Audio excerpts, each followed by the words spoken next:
ములుగు జిల్లాలో పలు అభివృద్ధి పనులకు శంకుస్థాపనలు చేసిన మంత్రి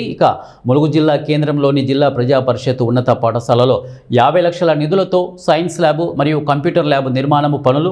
50 లక్షల నిధులతో ముస్లిం కమ్యూనిటీ హాల్ నిర్మాణపు పనులు, 15 లక్షల నిధులను తెలంగాణ గెజిటెడ్ ఆఫీసర్స్ భవనం, 10 లక్షల నిధులతో నాన్ గెజిటెడ్ ఆఫీసర్స్ భవనం నిర్మాణపు పనులను జిల్లా కేంద్రంలోని గట్టమ్మ వద్ద 3,62,00,000 నిధులతో 33/11 kV విద్యుత్ ఉపకేంద్రం నిర్మాణపు పనులకు రాష్ట్ర పంచాయతీరాజ్, గ్రామీణాభివృద్ధి, గ్రామీణ నీటి సరఫరా, మహిళా శిశు సంక్షేమ శాఖ మంత్రి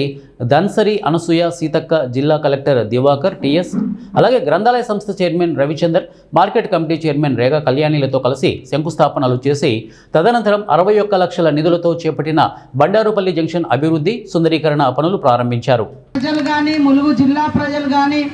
ఉద్యోగులు కానీ, పత్రికా మీడియా సోదరులు కానీ,